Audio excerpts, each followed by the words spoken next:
Baal, Yahweh, Ba'ashem Yahushai, Ba'ashem Rekah Kodash, the blameless to elders and apostles of Greatness Stone. Shalom to the elect, wishing this word in truth and in sincerity, with the hope of receiving mercy of Yahweh, Ba'ashem Yahushai. So the first thing I would like to do is declare the name of the Heavenly Father, Yahweh, the name of His only begotten Son, Yahushai, and to make it plain unto you so far, Negroes, Hispanics, and Native Americans, that you are the Israelites according to the prophecies that are written in the scriptures. So with that being said, we're just going straight into this lesson dealing with the fourth beast that is written about in Daniel chapter 7. So with that, we're just going to jump straight into it and break bread. So this is Daniel 7, verse 2. Daniel spake and said, I saw in my vision by night, and behold, the four winds of heaven strove upon the great sea. And the great sea there is talking about the Mediterranean Sea. And four great beasts came up from the sea, diverse one from another. And four great beasts represent the Babylonian Empire, the Medo-Persian Empire, the Greek Empire, and now we know the rebirth of the fourth beast, which is the Roman Empire. So we're going to jump straight down to the fourth beast.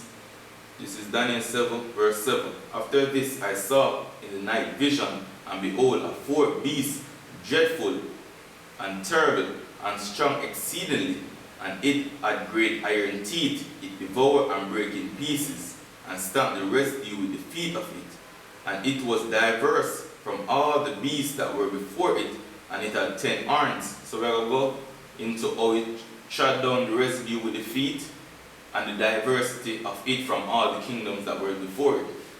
So we're going to go straight into Maccabees. This is 1 Maccabees 1, verse 8, and this is when Judas Maccabees write to the Roman Senate. Now Judas, so this is 1 Maccabees 1, so okay, this is 1 Maccabees 8, verse 1. Now Judas had heard of the fame of the Romans, that they were mighty and violent men, and such as would lovely accept all that join themselves unto them, and make a league of enmity with all that came unto them, and that they were men of great valor. It was told him also of their wars and noble acts which they had done among the Galatians, and how they had conquered them and brought them under tribute, and what they had done in the country of Spain for the winning of the mines of the silver and gold which is there, and that by their policy and patience they had conquered all the place, though it was very far from them. And the kings also that came against them from the uttermost parts of the earth, till they had discomfited them, and given them a great overthrow, so that the residue did give them tribute every year. Besides this, how they are discomfited in battle Philip and Perseus, king of the city, with others that lift up themselves against them and had overcome them. So we're going at that right now, that battle, and the countries and nations who then brought down while coming into power. Alright, so this is the first Macedonian war from the Wikipedia.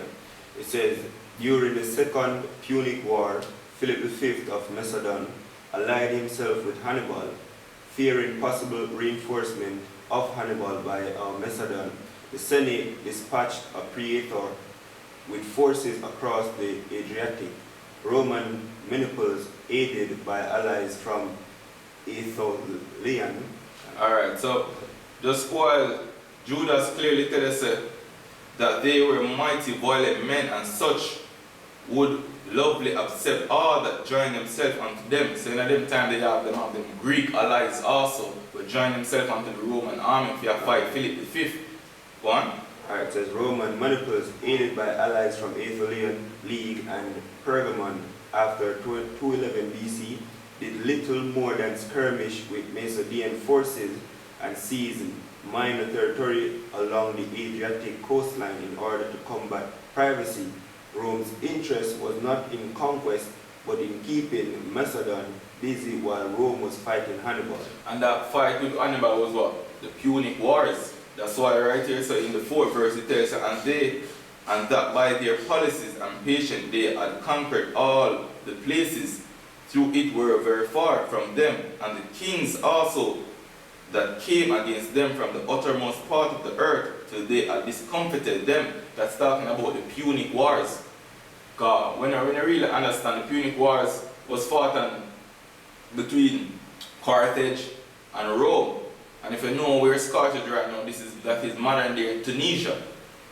So right away, Rome take down Carthage, and them become what, the sole power of the Mediterranean. At them time, the Greek forces was weakening between a lot of skirmishes between the Ptolemaic dynasty and the Seleucid dynasty. Continue, bro. Alright, going to the second one. Now I'm going to the third one, his son.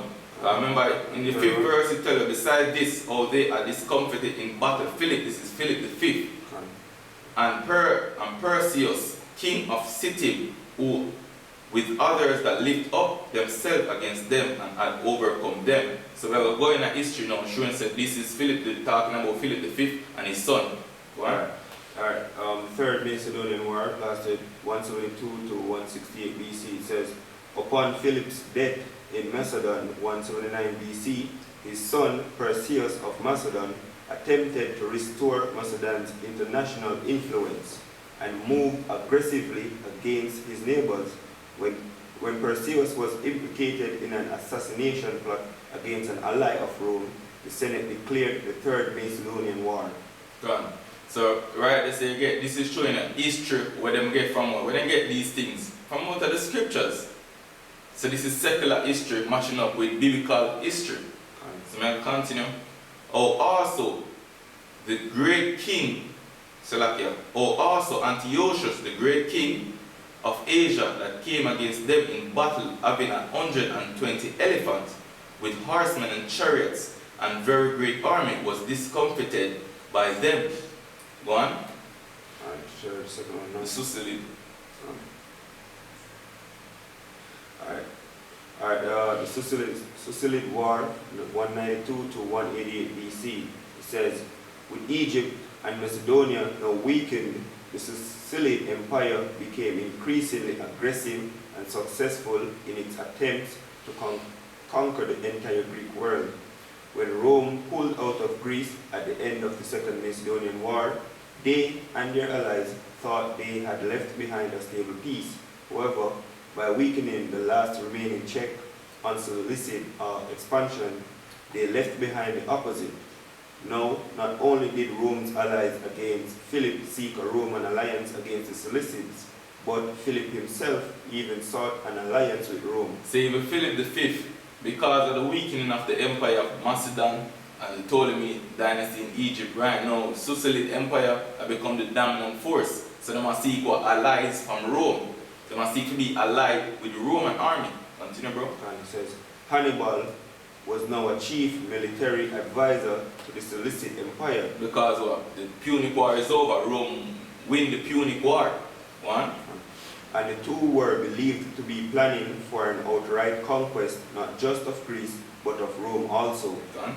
The Seleucids were much stronger than the Macedonians had ever been, given that they controlled much of the former Persian Empire and by this point had almost entirely reassembled Alexander the Great's former empire. Fearing the worst, the Romans began to major mobilization, all but pulling out of recently pacified Spain and Gaul. They even established a major garrison in Sicily in case the Seleucids ever got to Italy. This fear was shared by Rome's Greek allies, who had largely ignored Rome in the years after the Second Macedonian War. But now followed Rome again for the first time since that war. A major Roman Greek force was mobilized under the command of the great hero of the Second Punic War, Scipio Africanus. And that's how they get, right now, that's where the landmass of Africa get named after, Scipio and Africanus. Because him same man defeat Hannibal. So they get conquer of what? Landmass of Am, where they renamed to Africa. Continue, bro. And set out for Greece, beginning the Roman-Syrian War. After initial fighting that revealed serious Seleucid weaknesses, the Seleucids tried to turn the Roman strength against them at the Battle of Thermopylae. As as they believed the 300 Spartans had done centuries earlier to the mighty Persian Empire. Go on. Like the Spartans, the Seleucids lost the battle and were forced to evacuate Greece. Go on. The Romans pursued the Seleucids by crossing the Hellespont, which marked the first time a Roman army had ever entered Asia. Alright, so basically the point means, so with the verse 7, and oh, they took